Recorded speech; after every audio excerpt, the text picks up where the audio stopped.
episode 19 of Interjections. We're fresh off a 3-0 romping of Napoli. What a great time to be alive recording. Jay, what's going on? It's my birthday. That's all. No, seriously, what a... Happy birthday.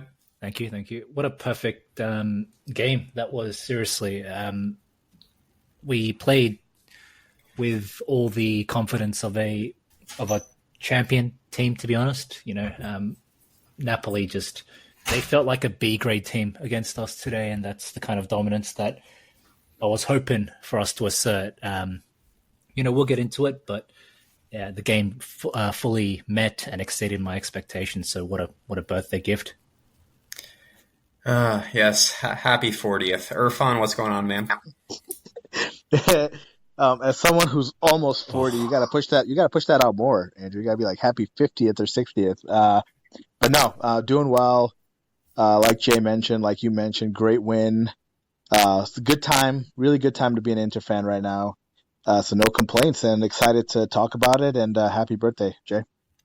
Miko, how are you doing? Yeah, doing great, and happy birthday to Jay. And what a birthday present that was like an awesome performance. And yeah, feeling good.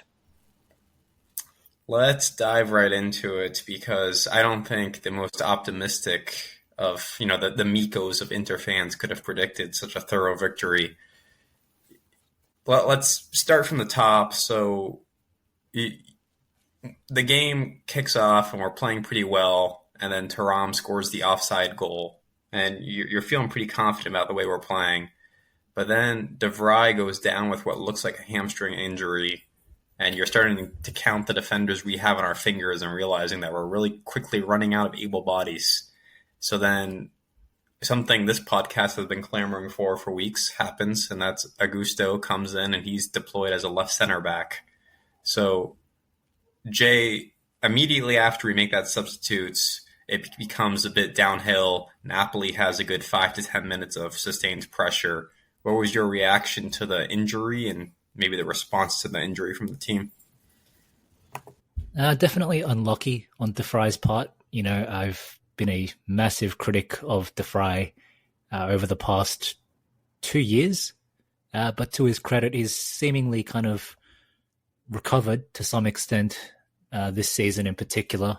He's rehabilitated himself, and he seems to be now a reliable defensive option again, and that's something I'm personally very happy about, just personally for the guy as well. I don't think he'll ever reach that Conte Skriniar, that level he had playing alongside Skriniar under Conte, right, in that Scudetto-winning defense. But he's giving De Vrij a run for his money as that preferred centre back option. So to see him go down was, I felt bad for the guy considering his mini renaissance. And yeah, you're right. The game did become a bit disorganized when we had to put Augusto on, but we just had to weather that storm for that 5 to 10, 15 minutes of sustained pressure that Napoli put us under. And I think we did well to do that once we kind of felt our way out of that slightly difficult period. But I don't think Napoli played all that well, to be honest. I don't really recall any really incisive moves they had. Obviously, they hit the post through Politano, but even that was, from 25 meters out. So it wasn't exactly like we were being torn apart at any point. Acerbi did a really good job on Osimhen. That was, except for that one potential penalty shout, but especially in the first half, kept him fairly quiet. And I felt that on the whole, our defense was just really solid. There was maybe like 1 or 2 times that we kind of gave the ball away stupidly. Like I remember Dumfries with a similar giveaway to what he did against Juve, and that led to Kvara getting in on the left flank. But other than that, I felt that, as happy as I am with the way we played, I got to say Napoli just didn't bring it either. So it evened out to what was a fairly routine defensive effort for us. I mean, I don't think we were ever tested above a 7 out of 10 level. And like I said, that's both due to our own organization and how sharp we were, and Napoli just failing to raise their level as well. Yeah, so the Politano screamer off the bar was kind of the culmination of their attacking play in the first half, and it was the best goal scoring chance they had. And to your point, it came from 20 yards out. And really, the entire complexion of the game changed after just a fantastic goal from Hakan. Miko, walk me through the goal and just the absurdity of it. Yeah, I don't remember what was the original play. Was it like from the corner or just a DiMarco ridiculously high cross? But then it was Dumfries heading the ball like a pretty smart header. Didn't try to head it to the box but outside to Barella, and then Barella just barely touched it, and then it was Çalhanoğlu with the perfect hit, and there was like no goalie in the world who would have catched that one. But in general, my opinion about the first half, I think it was pretty even, and maybe 0-0 would have been like a, I don't know, fair result in a sense that we didn't create too much. Although there was this one Lautaro chance, he played pretty well in the box and almost got a good shot, but it was a bit high. Or Meret took the high shot. But apart from that, I don't remember us being like playing offensively too well. But about the Napoli pressure, I don't know. I felt like pretty nervous when they had that, what was it, 10 minutes, 15 minutes period when they really piled the pressure on us. But we like weathered the storm pretty well, since they didn't get into our box maybe once, and that was all intercepted though, so they couldn't get a shot out of it. So for the first half, it was pretty even, and we did well defending our box in that period when Napoli had a good how do I say it, good moment. Yeah. The one thing I saw taking place a lot just on the forum online is people complaining about the wingback play, especially in the first half. So maybe before we dive completely into the second half where we pulled away, just Irfan, any thoughts on Dumfries and DeMarco's performance? It was a DeMarco cross that ultimately led to the first goal, but it's probably a little too kind to credit him for it because it was kind of a wayward cross that fell correctly. Yeah, no, I agree. I think a lot of that criticism is pretty justified, in my opinion. Dumfries, I don't know if he's carrying a knock or what's up with him, but especially the last maybe 3 or 4 matches, he's been even more passive than usual. I feel like he started off the season and we were crediting him for being a little bit more aggressive and a little bit more direct, and not just, like Jay said, I think like he moves forward. If he sees somebody, it's like, oh, better stop and just pass it backwards, or better get rid of it. So, he had been better at that earlier in the season, and I think he's fallen into his like kind of bad habits of being a little too passive. He also makes some kind of, boneheaded moves and like, passes that are like very obviously telegraphed, or, passing to the other team, giving the ball away, very dangerous positions. So he has been, I think, a little bit lack of form recently.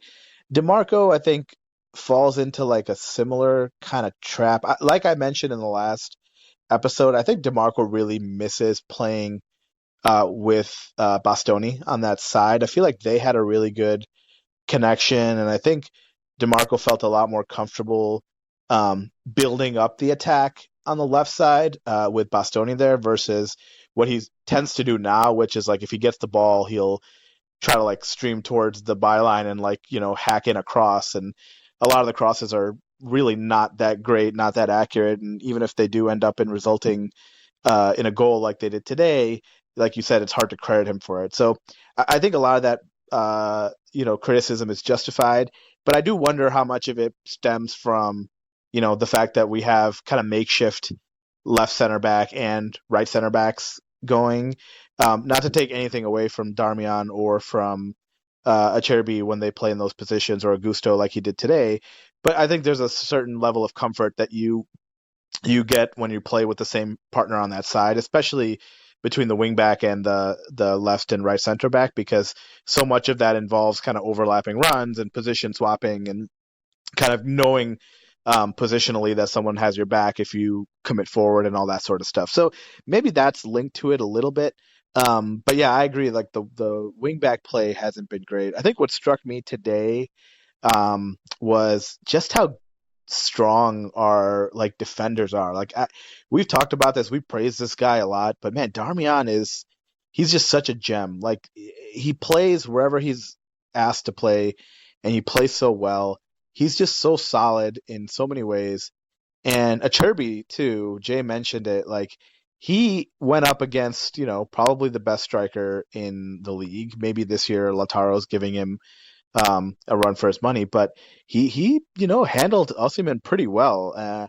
And I think a lot of it was, you could see Napoli were certainly better than they have been earlier in the year, but I think our defense just did a really, really good job of preventing Napoli from ever getting their foot kind of on the ground to attack our goal. So their best chances were that Almas shot and then the Politano shot. So I think credit to our defense there, especially to Acerbi, Darmian, and then Augusto did well too. I was just two things really quick that I noticed was first, as soon as they brought in Augusto, I was immediately worried that Inzaghi was going to move DeMarco to left center back, and that was just I was so petrified that was going to happen because every time he's played left center back, he hasn't played well. So I was glad that he resisted that and let Augusto play there. And then the second thing that I remember vividly thinking when watching the match was that 10-minute spell of possession that Napoli had. I was like, if we can just survive this barrage, I think we'll kind of stabilize. And if we go into the half even 0-0, I think we have a really good shot at winning. And then lo and behold, Hakan kind of saves us with a shot. And I was so happy for him too, because he has shots like that every other game and they just end up hitting the crossbar or the post or they get blocked. So it was great to finally have him get one and just knock it in. I'm sure it felt great for him, but it was also great for us fans to watch.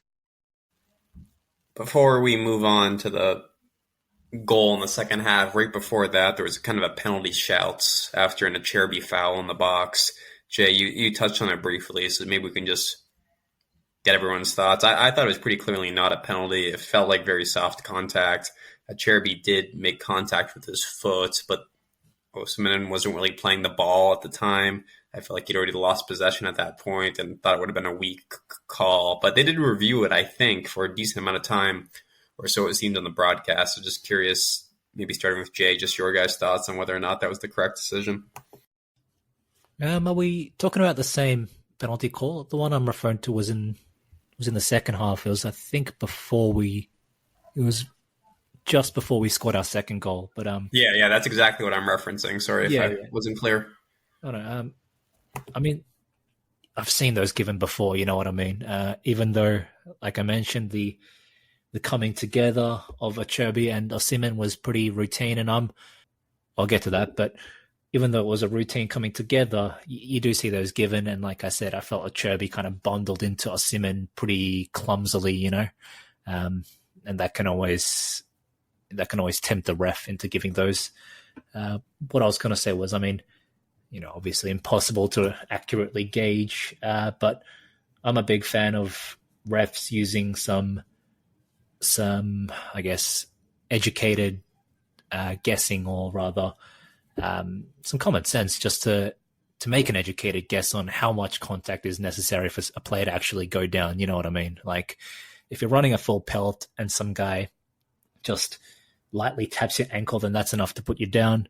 But realistically, if you've got two grown men like going shoulder to shoulder in like a tight space and kind of wrestling each other, and one guy just falls to the ground, then you know that that guy's held himself to the ground. You know that he's let himself fall. So those should not be given, right? This is a bit of a different instance where Acerbi seemed to kind of move towards Osimhen to cover the space after Osimhen kind of turned him.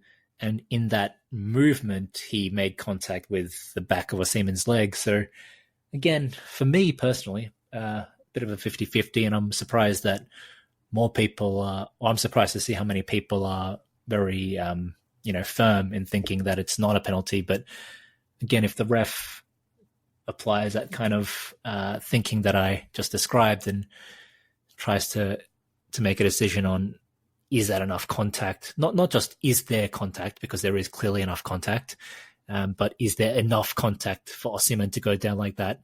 And then the answer was no. Then yeah, I guess even though I won't say I disagree, but I'm glad they at least applied that kind of common sense thinking to it. You know what I mean? Because like I said, if you judge it purely on the rules of was there contact, then it's a stonewall penalty. But like I said, apply a bit of common sense and make an educated decision on, is there enough contact for him to go down? And then no, then yeah, well done to the refs. Miko, thoughts? Yeah. I'm also on the, it's a 50-50. I think we maybe got a bit lucky in a sense that maybe the ref didn't see it properly. And then he did his decision, and then the VAR, they're gonna look at that. Is it a clear and obvious error by the ref? And maybe it's not, because the contact is so soft, so you can see it that okay, this was like a normal play. It's not a foul.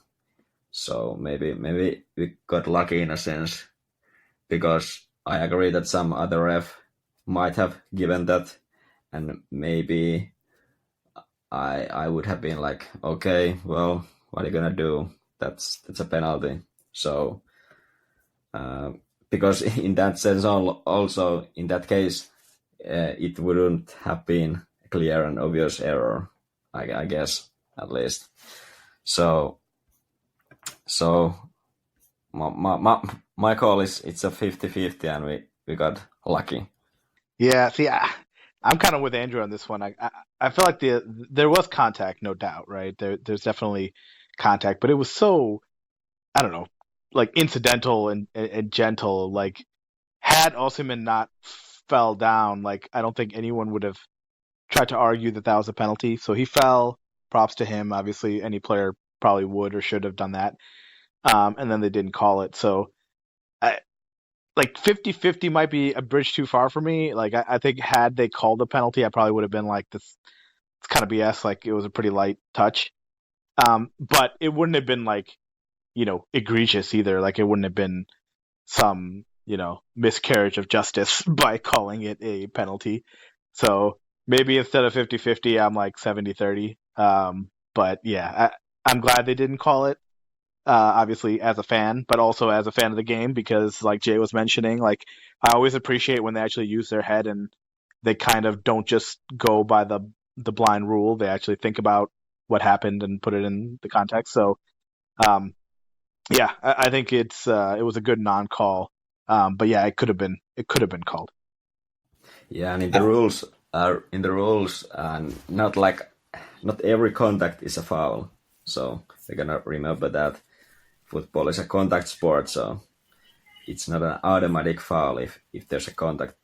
Yeah, I feel like they always use more discretion when it comes to fouls than they do when it comes to like a handball or something like that. And I think that makes sense, right? Because like you said, like there's fouling going on in the box all the time. Like on every corner, you can probably call 3 penalties.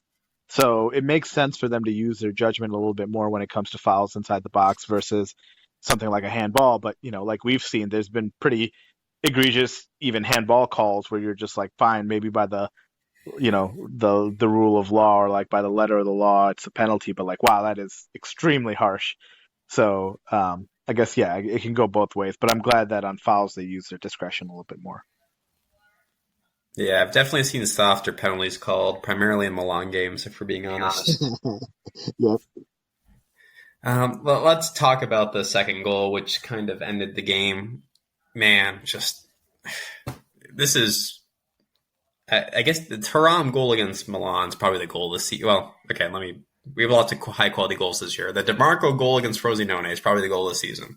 The Thuram goal against Milan is a close second, but this Barella goal was pretty. Like, it was a slick bit of individual skill that you typically don't see out of our players. I feel like when we score nice goals, it's usually like long distant shots. You don't really see anything. A player dribbling through and slicing up a defense like this. So, yeah, Lautaro takes the ball and puts in a low cross, which just great vision to pick out Barella running in from the midfield. Barella takes 3 touches and just it was perfect. Irfan, man, like what a goal! It was an amazing goal, and the first thing I thought of is Jay. I was like, I want to hear what Jay has to say about this goal. I wish like I was in the same room as Jay when it happened. Like, I wish I had just insight into what he was thinking. But yeah, incredible goal, great pass by Lautaro. But really, I mean, I've been harsh on Barella here and there. Even in this match, I thought there were a couple of plays where you're just kind of scratching your head as to what he's doing. But you can always tell that the quality is there if he just kind of focuses and he kind of delivers, and he finally did so in this match. And whenever he does that, it's just such a joy to watch. But I mean, I just want to hear Jay. Just what do you think? I mean, yeah, it was a great slalom.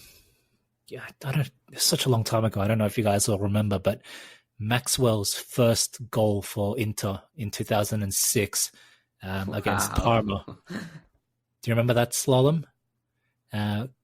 He picked up the ball, the left wing, ran forward, and then passed inwards to Crespo, who did like a 1-2 with him. And it's just reminded me so heavily of that, where like the first touch, he kind of took it in, to one side, and then the second touch took it out to the other side and then scored. But yeah, I don't know. It just reminded me strongly of that. Obviously a great goal. Surprised to see Andrew say that that goal was a goal of the season contender, but not the Çalhanoğlu goal. That goal was insane. I mean, that goal reminded me of Thiago, what's his name? Thiago Alcantara's goal for Liverpool against Porto in the Champions League, the one that's in all the, advertising and all the highlight reels you get from the Champions League, Instagram page and that kind of stuff, where he struck it downwards with this kind of like, upwards rotating spin, and the ball was like, never really goes above like knee height, you know what I mean? But it's got this beautiful curvature or trajectory or whatever you want to call it, this arc where the ball kind of flies forward, dips down, and then due to the curvature of the ball goes upwards. And that kind of thing is, obviously just immensely difficult to execute from like from a technical perspective, right? And just such a pure connection with the ball. It's like I said, for me, that was the if there's a goal of the game that we're taking away, I think it's that one. And then that one goes to, I have the same thought, number 3, goal of the season for me, with Thuram and DiMarco's goals being, like a kind of joint first and second place. I get your point. And I think part of my analysis is falling victim to just like, we've seen this before from Hakan, maybe not quite this good, but I feel like most of the quote-unquote special goals this team scores are long-range bombs. We don't score many goals where we're slicing through a defense. We're not a very strong dribbling team. So perhaps the variety and the spice of life is what draws me to this Barella goal. But between the Lautaro pass and just the slick bit of individual skill, definitely one of my favorite goals this season. Miko, your thoughts? Yeah, and I remember there was a pretty nice, like a combination of passes before Lautaro got it on the flank. There was at least, I think DiMarco, Augusto, I don't know, was it Mkhitaryan also there? And it started from some giveaway by Napoli player, I think, and then we had these few passes there and freed Lautaro on the flank, and that was a great pass to the middle, and I was certain that okay, or I would say that it was uncharacteristic by Barella to manage to pull that off, because he's not like a super skilled and technical, and he was like running there to the ball. So that was really great. The skill, Really I great. think, Yeah. I think that's what it was. Like, I think what surprised me, we know Barella has quality, but like, a lot of times he'll kind of like what Jay says about Lautaro, right? Like where he just kind of slices at the ball. There's a lot of times where I feel like Barella, is not skilled and calm enough. Like the control, I guess, that he showed kind of running at full speed into the box, and then to pull off that dribble required, I think, an element of control that sometimes we see Barella lack, especially as he gets closer and closer to the goal.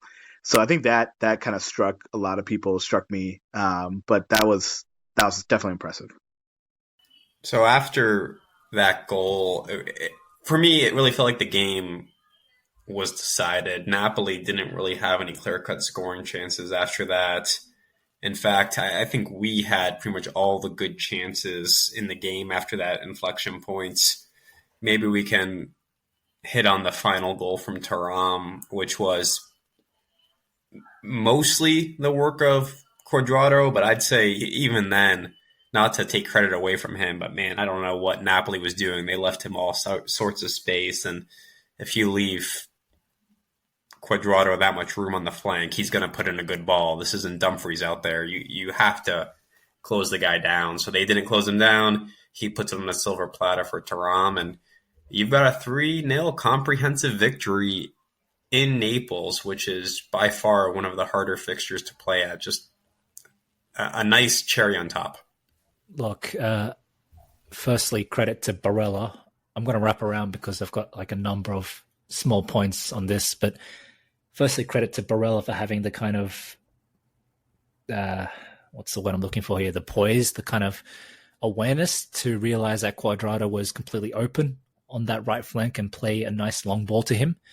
And yeah, you're right. If that was Dumfries, he would have passed backwards to Sommer at that point. And then a perfect one of those, you know how in the, when you read like articles about sport, they always use that interjecting word when you say like magna cum laude. They always say cross cum and then shot. They always use that. I've always seen that written, but he did one of those where it's like somewhere between a cross and a shot, and then basically drag the ball across the face of the goal for Thuram to tap in. So perfect work. And then Thuram read it as well perfectly, as he saw that was exactly what Cuadrado was going for and made himself available to tap into an empty net.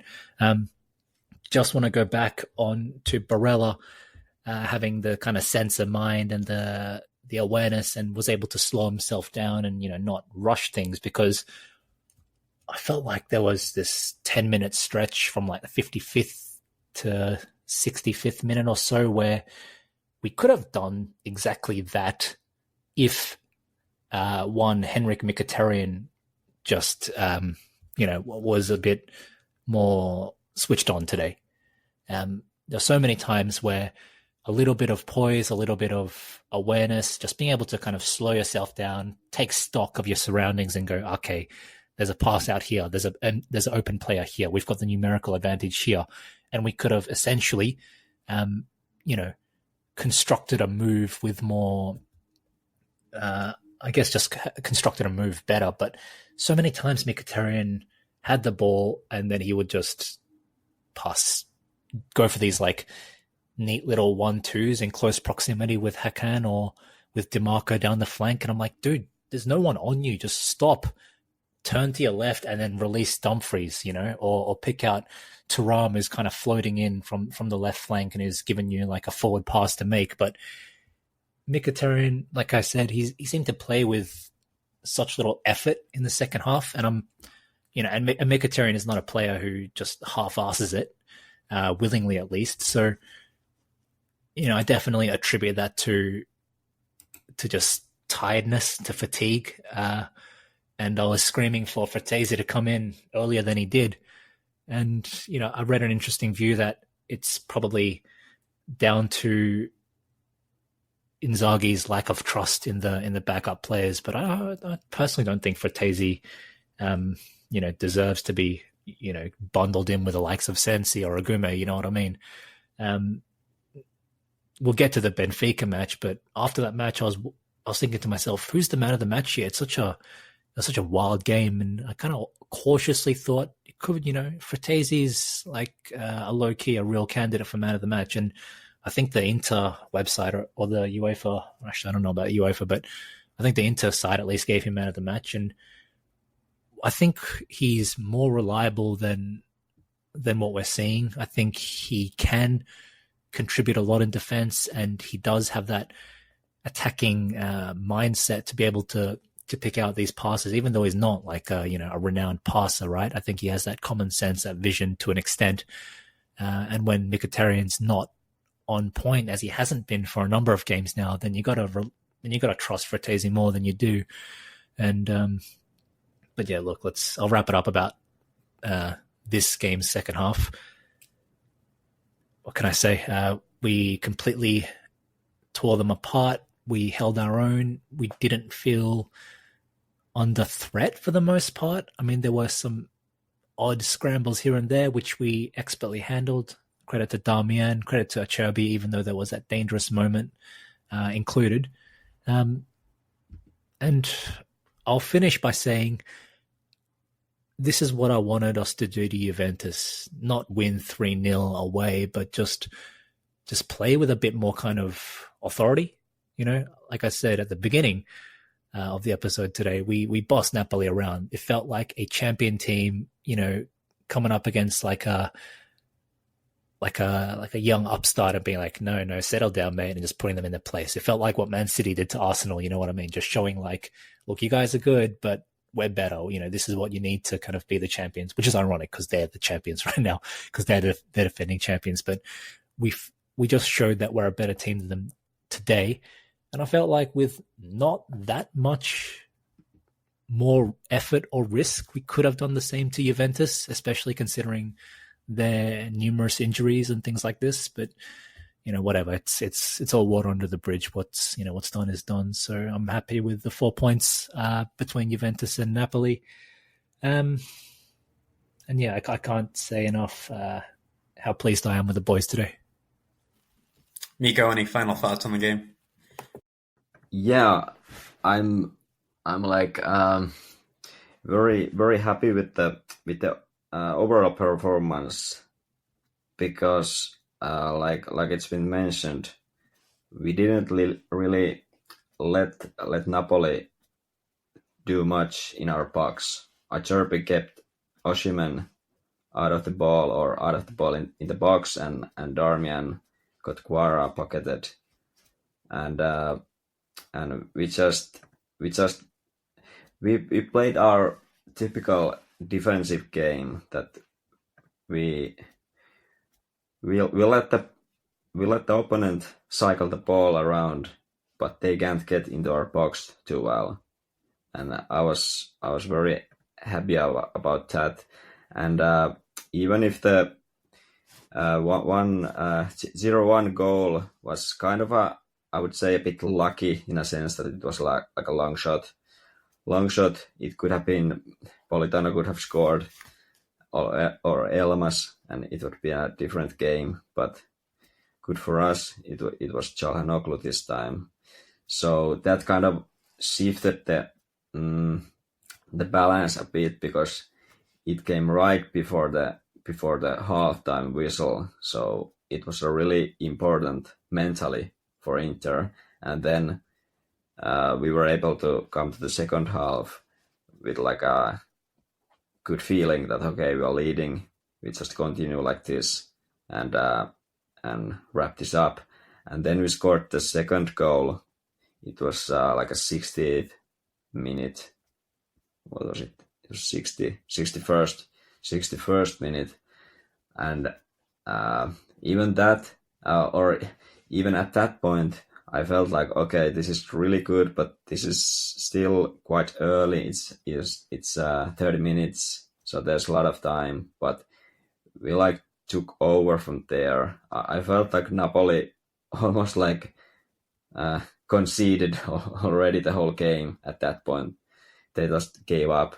But then I don't know, was it maybe 80 minute or something? They got a bit more like into the back into the game, but still we kept it tight at the back. Guara got this one good.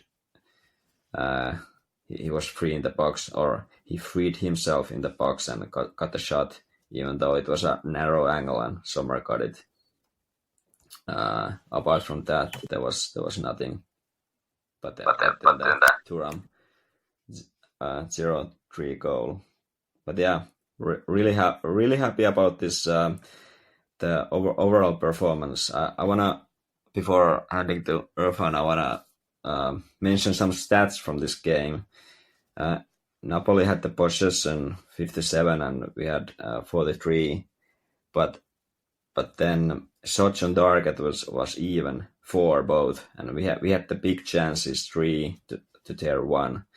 I'm not actually sure what's their one big chance, but is it the Politano crossbar? I can't think of anything else that classify as a big chance for them. Yeah, could it be big chance? But anyway, there was both had one big chance is missed also, and then I don't know about these advanced stats, but I want to mention this expected goals. Napoli had 1, we had 2.8, so that's like a pretty sizable difference, and well, we could see that also in the score sheet, and there was I'm thinking this big chance, maybe it was the Lautaro when he smashed it to the Zidro, when it was actually Dumfries giving that great cutback pass, if you remember. Yeah.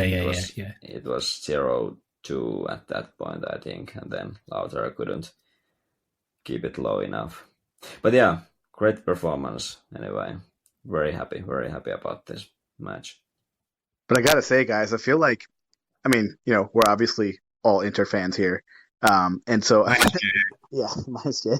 But I feel like we're almost downplaying a little bit the fact that we just got a 3-0 win, or a 0-3 win, as Miko likes to say, away at Napoli, former champions, probably one of the hardest fixtures on our calendar, and without Bastoni or Pavard, and with De Vrij getting injured. I mean, it also shows just how, like, the mental toughness, right, which we bemoan all the time about this team, like how they're just not mentally tough, and the depth that we've showed. I mean, I don't know, like it's really impressive that we just walked in there without 2 of our probably maybe 4 or 5 world-class players. Like, even though Bastoni's had a bit of a rough go so far, I mean, there's no doubt he's one of our best players. So we just walked in there and dominated them pretty thoroughly. I mean, they had their moments, but again, we dominated them pretty thoroughly. So I think it's a testament to the depth of the team. I think it's a testament to, like, the toughness and the heart of the team. And I think overall it's extremely impressive. I mean, going in there with the full squad and getting a 1-0 win would have been impressive. The fact that we got a 3-0 win with the amount of injuries we have, and kind of the walking corpse of Mkhitaryan on the pitch, and the confused, dazed DeMarco and Dumfries on the pitch, I mean, that's all the more impressive. The one thing I'll say, and I don't know why this happened, but, like, I don't know. I get that Mazzarri has kind of led a bit of a resurgence for Napoli, but I also don't understand why he left Zielinski on the bench, and he left who am I thinking of now? The attacker, Raspadori. Why he left Raspadori on the bench pretty much the whole match, right? I mean, I would have put those guys in much earlier if I was him, and I don't know why at least Zielinski didn't even start. So, I think those are some questionable decisions by our former great manager Mazzarri, but I think Zielinski and Raspadori could have given us a lot more trouble than the current Napoli team did so far. That's part of what I'm saying. Like, this is and Andrew mentioned this many times as well. This is a Napoli managed by fucking Walter Mazzarri. You know what I mean? Like, this is not a serious coach. Like, I noticed the commentators consistently trying to talk up Mazzarri and the job he's done since returning. Firstly, he's played one game or something, 2 games at most since he's come back. 2 games, one in the Champions League, lost to Real Madrid, and one in the league. And they're trying to, obviously kind of sell the game and the spectacle and the stakes of it. But this is Mazzarri we're talking about. He was, for the last 5 years or longer, not a coach that is to be taken seriously. And these are the kind of opportunities that we need to exploit. And again, I don't want to keep, beating a dead horse, but it's rare that you get opportunities like this. It's rare that you can go to Naples and play against a team managed by the likes of Mazzarri just after they've, replaced their other joke of a coach in Rudy Garcia. This is a Napoli that's been ruined by Garcia and ADL and Mazzarri, and now we got to have a free crack at them. And so we had to win today. Again, and that was my view regarding, similar to Juventus as well, that, it's one of the weakest Juve 11s, at least the starting 11, that I've personally seen in the better part of a decade. And so that was part of why I was disappointed not to get the 3 points against Juve. But like I said, I'll stop commenting about that game. Do you have any doubt, Jay, that Juve and Napoli play on Friday? Do you have any doubt that Juve will summarily dispatch them and win comfortably? I have no hope that this Mazzarri can handle Juventus. I mean, Juventus might have a very subpar starting 11 when you look at them, but they have this rigidness that I just think will be very efficient and ruthless against someone like Napoli. I hope I'm wrong. I'm rooting for Napoli, but I just have very low expectations of Friday. Yeah, 1-0 Juve. Agreed. 2-0. I think part of the Mazzarri hype is just from the fact that it's not Rudy Garcia. And anyone who even somewhat pays attention to this league, when Napoli hired Rudy Garcia, had to be thinking to themselves, really? Like, this is your Rafa Benitez following up Jose Mourinho? It was just an absurd hire. So maybe just the liberation from Garcia is the reason for the Mazzarri hype. I don't know. You said it. You said it in the first episode that we ever recorded. You're like, I can't take this Napoli seriously that they've hired Rudy Garcia. I don't want to hear anyone putting them in the Scudetto, top 2, because with Garcia there's just no chance. Well, I gotta disagree a bit with Mazzarri in a sense that I think he hasn't brought a lot extra or his own to Napoli's game, but he just tried to continue from what Spalletti did. But obviously he has a pretty good team against him. Inter, the Scudetto favorites, and then are they going to beat Juve on Friday? Come on, tell me they will beat them. No, I don't think they're gonna beat them. I think it will be is it a Juve home match? Yeah, it's in Turin. Yeah, they're not gonna win them. Although they won them last season, I think, but not this time. Not gonna happen. They won both games last season. They won at home 5-1, and then Raspadori scored a 93rd minute winner to beat them 1-0 in Turin. But as everyone has kind of mentioned, the magic of the Scudetto season is seemingly evaporated. So it's going to be hard to see them getting a result. It's a team that's fighting for a Champions League spots. I assume they're fighting for a Champions League spot with the goal of bringing Conte as their manager in the summer, but who knows, the way ADL is kind of checked out at this point. It seems like he's mission accomplished and just doesn't want to manage the team anymore. So let's dive into the midweek friendly against Benfica, we might as well call it. Clearly, Inzaghi is a listener of Interjections. He listened to our stellar real-time math and realized that this game was mostly meaningless. and decided to send out the reserves. I mean, if we have, like, we got a rare Aldero appearance. Bisek started in defense. Asllani started with Klaassen in the midfield. Like, as soon as you saw the starting 11, you knew, okay, this is going to be interesting. Maybe not worth watching from a quality of football, but more from I wonder how this is going to go. And boy, did it go. The answer was a João Mario hat trick. I just a truly life-ending event. If that game had any stakes on it whatsoever, and that had happened to us, I think I'd be done. But thankfully, like I said, glorified exhibition in many ways. Let's talk about the first half first, I guess, where we got completely wrecked. We were conceding chance after chance. The 3 goals Mario scored are kind of blending together in my mind right now. I remember the one was distinctly off a bit of an Asllani mistake where he tried to dribble the ball to danger and was dispossessed. But really it was thorough domination by Benfica in the first half. And it was a deserved 3-0 lead. Like, we did nothing in that match to make me think that we were going to come back and win it in the first half. So, Miko, maybe starting with you. And how are you feeling 45 minutes in against Benfica, the reserves getting run off the pitch in Lisbon? Yeah, it didn't feel good, especially it was João Mario there. But I would say that it was a bit of a outcome of the decisions Inzaghi did. That okay, he just throws in like a full bench lineup, and they've never played together. And there's Bisek, and there's Ardera, and there's Asllani and Fratesi and Klaassen, and they were just mostly just horrible. There was De Vrij and Acerbi as the veterans, but that didn't help too much.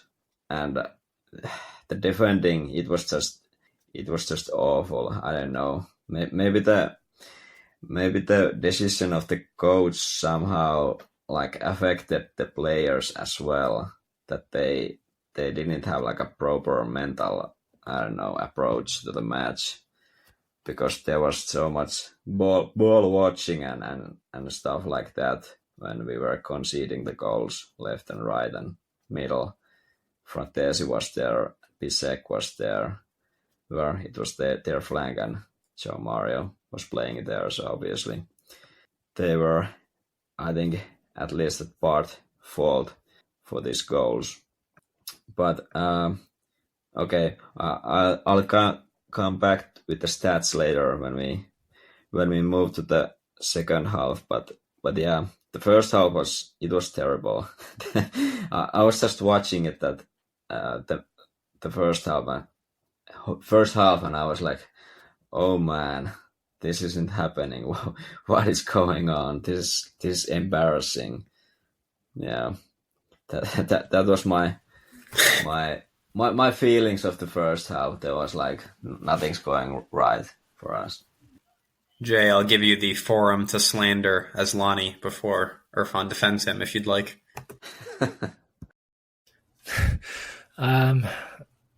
It was a bad mistake. It's just, you don't do that kind of thing there. And, I totally acknowledge I'm probably, well, not probably, there's no doubt about it. I'm kind of biased where I'm very heavily scrutinizing and very closely analyzing everything the guy does. But I just find his game to be very full of little inexplicable decisions like that.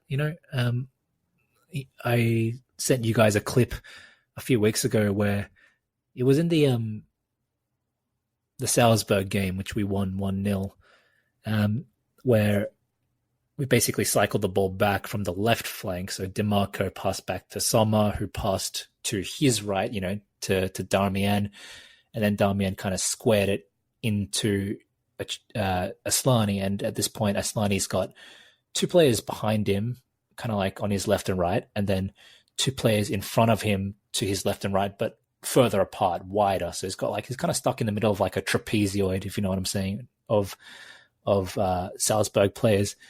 And so the only place to go is forward. And the first thing he does is his first touch is to pirouette backwards and do a spin facing his own goalkeeper. And then like the Salzburg guys kind of at this point, a little bit lax, not that intensive with their pressing. So he kind of runs backward a little bit, then kind of hooks the ball all the way out wide to Bastoni. And I'm like, what are you doing? Like, that's by far the instead of taking the path of least resistance or like the kind of sensible path, he just kind of did the exact opposite and just made things extremely convoluted for himself for no reason.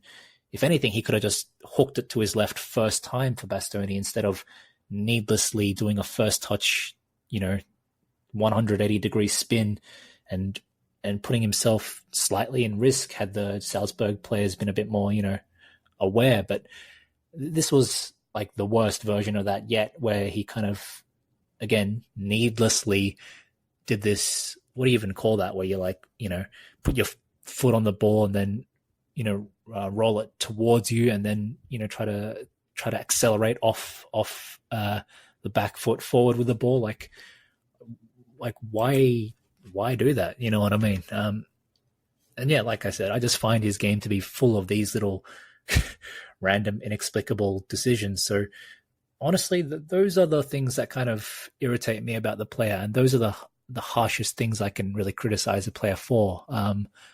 And it seems like I'm, really against the player because I point out these small things, but I do it because like they kind of just confuse me, to be honest. I'm just like, I'm like, what's this dude doing? You know what I mean? But believe it or not, I'm not that anti-Asllani, and I do believe he needs more game time. I wonder if that position is not the best for him. I wonder if he might be better just suited as one of the flanking CMs, Unfortunately, we'll probably never find out because he seems to be like a designated backup DM option, and we don't have another player who can play that Regista role in our squads unless you want to go like Sensi or Agume, which I think we should, to be honest. But it feels like Sensi is the true probably deputy for Asllani there based on the Frosinone game. Yeah, Sensi, or like I said, I mean, didn't Agume play one time and we were all like, oh my God, it's Agume. Like in October maybe. Yeah, I feel like he did make one random appearance this season, and that's another story that I won't go down that rabbit hole of championing the cause for Agume. But yeah, it was a bad mistake from Asllani, but not the end of the world. My biggest disappointment that match was Klaassen. I just felt like he was completely overwhelmed by the pace and the intensity of the game, which was disappointing because, his hair was looking fresh, but he wasn't up to it. Darmian was uncharacteristically poor as well in the first half, but, kind of later got his act together. I mean, look, it was overall a shit show in the first half, but it was one of those, I wasn't mad at any point, not just because the result itself was inconsequential, as we already discussed. It was just kind of funny to see Jean-Marie score a hat-trick. And then, one thing I will say though was that in the rare moments in the first half where we did actually manage to string a few passes together and get forward, you could see the framework of our main style of play. It was just a much worse version of that because we were playing with a full backup team. But yeah, at least for me, I felt like I could clearly identify the Inzaghi ball still in effect. Like I said, it was just a severely reduced version, but it was still there. And that imprint or that blueprint still being visible was really encouraging. And, I believe that we could still get a result. Just seeing that skeleton there, I was like, if we can snatch a goal and maybe bring a few starters in, there's no reason we can't, tie this game, as ridiculous as it sounds, being 3-0 down. But thankfully that is what happened. And I'm just glad that, both strikers got on the net, both our reserve strikers. That's going to be important for them to, have that taste of goals. And I think ironically, one of the few times me and Miko were really strongly agreeing on this, that somehow, despite clawing our way back heroically from 3-0 down to tie the game 3-3, you were still somehow left a tiny bit disappointed that we didn't go on to win 4-3. Obviously, it kind of culminated in that Barella shot off the crossbar, but it felt like we could have won. It felt like we had more to give, more gas in the tank. And so, all in all, just a hugely entertaining game, given, and that's, it's made more entertaining by the fact that it was kind of a free-for-all slugfest, both fighters as such kind of throwing caution to the wind and just going at it. And there were no consequences in that sense. It was like a friendly game, as you said. So, yeah, hugely entertaining game. I'm definitely glad I tuned in for that one. I'm just curious, like, if you guys diagnose, like, what went wrong in the first half, like, the problem areas, like, I have two main culprits. I know I was kind of bashing Aslani there, mostly to rile up Earth on, but I thought Bisek was pretty poor in defense, and just lazy on a couple close downs, and he was, I think, I forget if it was the first or third goal, they're kind of blending together, but I thought he was directly responsible for one of the goals. And then the other issue I had with the team in the first half was just when you have these two strikers together, Arnautovic and Sanchez, you have no pressing presence. You don't really have the ability to win back the ball high up the pitch. So, like, when you talk about the Inzaghi system, like, existing but not working, like, those were kind of my culprits for the first half. Irfan, what do you think? Yeah, no, I agree. I think that's good analysis. I think Bisek definitely settled in a lot. He looked really good to me in the second half. I think he played a lot better. It almost seemed like the whole team to me seemed like they were just kind of shell-shocked in the beginning. And it's not unexpected when you have like 8 new starters for there to be a little bit of a disconnect and disjointed kind of positioning and passing and patterns and all this sort of stuff. Like, that wasn't too surprising to me. And Bisek, I thought, was a great example of that because, like you said, in the first half, he really didn't look that good. But in the second half, you could definitely see kind of the quality in him, what attracts us to him, and the potential that he has. I thought he played a lot better in that second half. But yeah, honestly, I chalk up most of this to the fact that we had 8 new starters. I think we get caught in, not us personally, but I feel like fans get caught into this like mentality of like, this like FIFA mentality where it's like, oh, you'll just put in your B team, you just replace each of your starters who are tired with like the backup at that position, and you expect to play the same game and you expect to get a similar kind of result. Maybe, you have to try a little bit harder, but there really is a great deal of like just mental compatibility and positional trust and awareness when you're playing with the same kind of team. And anytime you put in 8 new starters, I think there's going to be an adjustment period. And we were just, I think, extremely unlucky that we were playing not good at all, but then that adjustment period ended up resulting in 3 goals. And the whole time I was just thinking, why does it have to be John Mario? I cannot think of a single player since I've become an Inter fan that I dislike more, even Lukaku. Like, I can't think of a single player I dislike more than John Mario. And the fact that smug something was able to go and score 3 goals in the first half, it just infuriated me to no end. And even though it was a throwaway match, didn't mean anything, like you all said, I was just steaming at the fact that this guy has come in and scored 3 goals against us.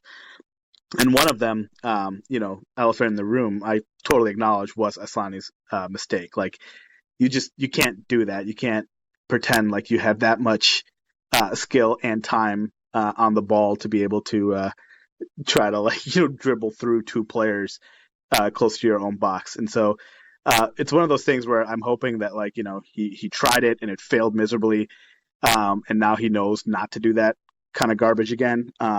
So again, I think it's a good learning experience. But the match overall, I chalk up to the fact that we had 8 new starters, and there's going to be a disconnect there. And I'm glad that the team was able to fight back and get the draw. Maybe I'll just put a bow on this Benfica game and just say, to Jay's point, I was a little disappointed after Benfica went down to 10 that we didn't get the winner, just because, and it's hard to tell if this was a product of like what we were doing, but Sociedad ended up drawing Salzburg. So in theory, actually winning this game would have had it would have been big in that we could then draw Sociedad next week. But and I don't want to get too far into this because who knows? Maybe Sociedad. I didn't look at the Sociedad lineup. Maybe they fielded the lesser lineup too, based on what we had talked about last week. But yeah, it does after the good comeback. It does leave you wanting a little bit more when you realize we could have helped ourselves out if that Barella shot goes in. Yeah, that was the point I made in the forums also about the disappointment that it felt it felt disappointing that we couldn't get the win because it ended up not being like an irrelevant match. If we could have won it, like you said, then the 2 out of 3 results would have been enough for us for the group win in the last round. But yeah, it is what it is. It was a good just to rephrase quickly about the second half, it was a truly great performance there, and I liked the comments from Inzaghi how he what he did in the halftime. He told the team that fuck you all, I'm not gonna sub any of you. You go out there and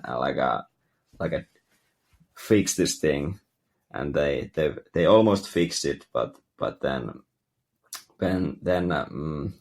he brought few first team guys, and they he didn't make any subs until it was 3-2, right? That's when I think he brought in the first sub. So yeah, I agree. That was impressive that he was able to get that kind of a response from them after that halftime talk.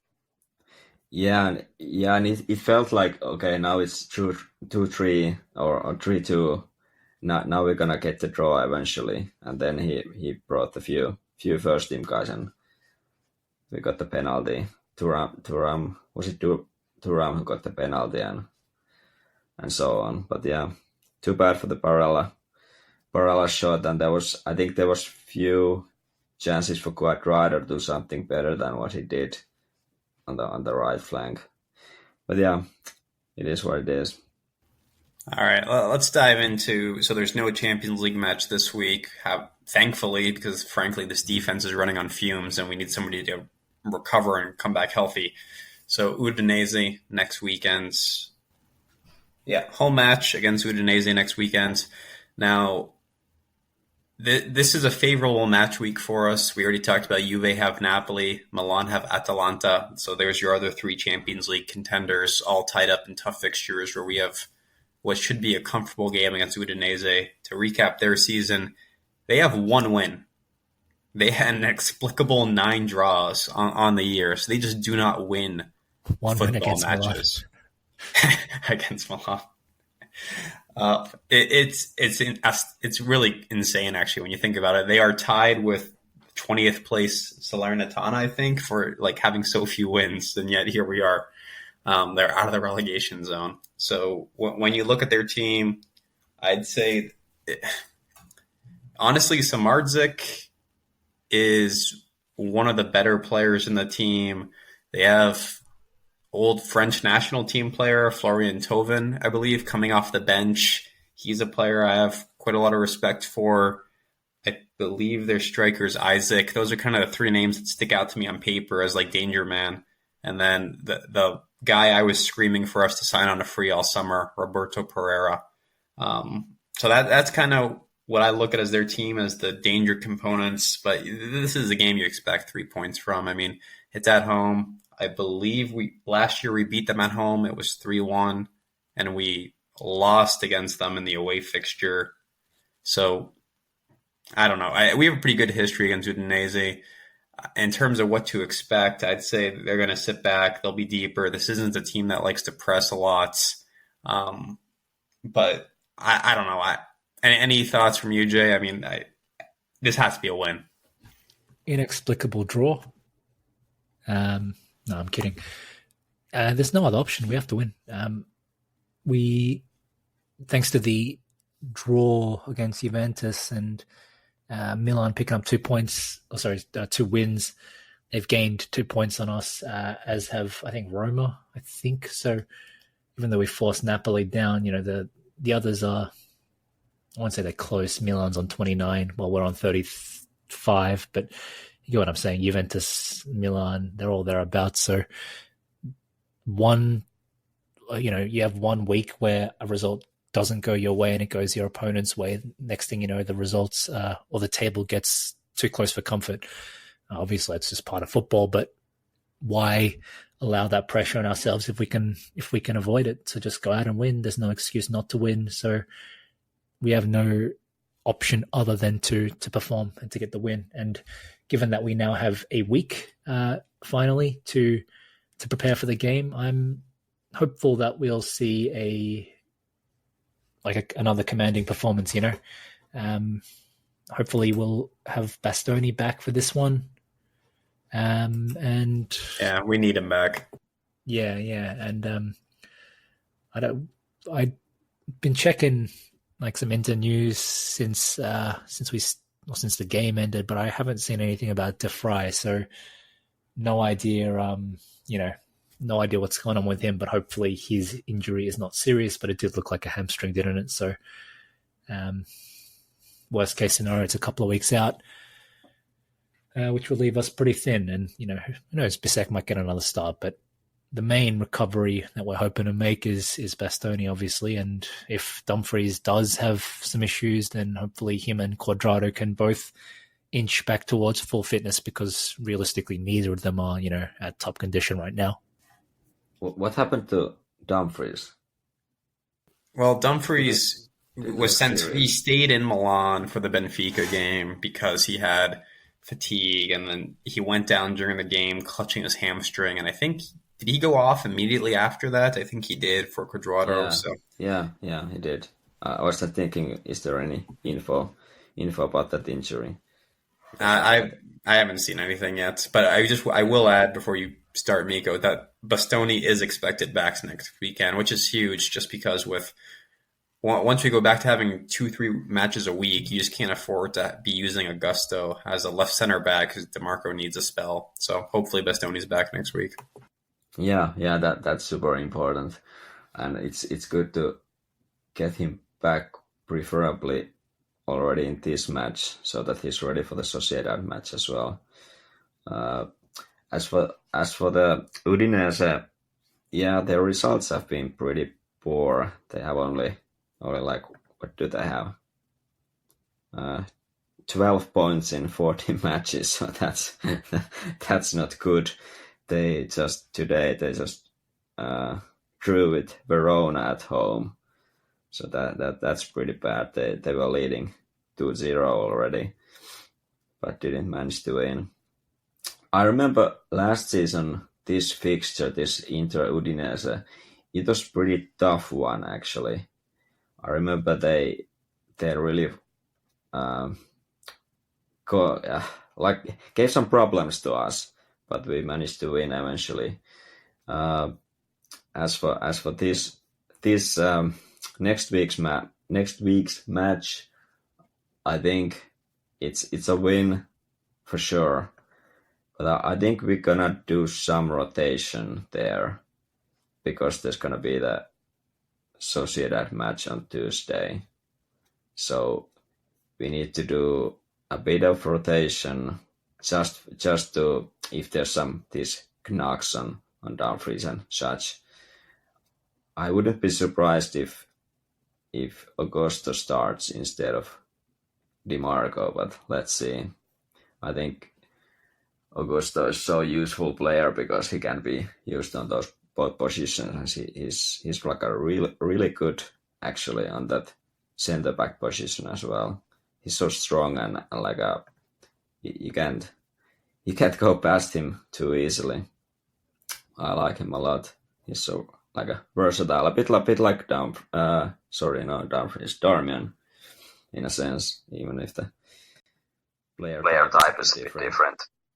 Yeah, I kind of feel like, Udinese, we have like a decent track record against them, but kind of like what Miko was saying, I feel like they always play us harder than it should be. There's something about this fixture that I just never feel comfortable with. And I really do think this is kind of a trap game for us because we've just played a really, really rough stretch of matches and have required kind of, the full will and concentration of the team. And we have a, position defining fixture coming up against Real Sociedad. So I don't know, like this is going to be a difficult match, I think, for us in terms of just, I feel like it's a trap game. When you look at the teams, like it should be a no-brainer. And I expect it to be a no-brainer. I'm not saying this as an excuse for our performance, but I think it's going to be a harder match than any of us are anticipating. And for some reason, I just remember like against Udinese, like, Handanovic with his like baseball cap on one of those, like, for me, 5:30 a.m. fixtures. And me like dozing off and then waking up and it's like 3-1 Udinese somehow. And I'm just like, wait, what happened here? So I'm hoping there's something like that happening. I think we'll bring it. I'm glad we have a week's rest. But Pereira, I think, is always going to give us some trouble in the midfield, even though he's really not worth us concentrating on him too much. And then Samardzic, like I just, somewhere in Serbia, Mladen has this game, circled on his calendar, and ruining the 500,000 euros that he probably could have gotten, and is really penciling this in and riling up his son. So we'll see what he comes back with. I just can't deal with Louis constantly saying something about how this whole season is a wash because we didn't end up getting Samardzic. So let's hope nothing like that occurs and we get a nice, comfortable win. Yeah, I mean, I'm curious to see if he gets whistled at all or if he's just so insignificant that they don't even acknowledge him on the pitch, them being the curva. Let's get some predictions for the match. Miko, what are you feeling? I'm gonna go 2-0. We're gonna back this one. Who scores? I would say Lautaro and then Thuram. Unimaginative. Irfan? I'm going 2-1 Inter.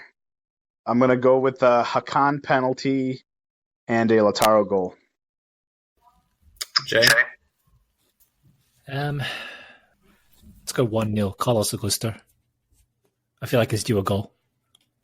I am also feeling a 1-0 from a wingback, but I was actually going to go with Cuadrado. I just think this is a natural spot to start him. You'll need, apparently Dumfries is hurt and or just fatigued, so give him a start against his former club. Let him be the danger man. That's my prediction. It should be a win. So we'll wrap up this episode. We'll be back next weekend with a preview of Real Sociedad. I mean, talk about an important Champions League fixture that will decide who wins the group. And then we'll also recap the Udinese game. So, yeah, let's call it that. Jay, happy birthday. And, thanks, everyone. Thanks, guys. See you later. Thanks, guys. Thank you. Bye.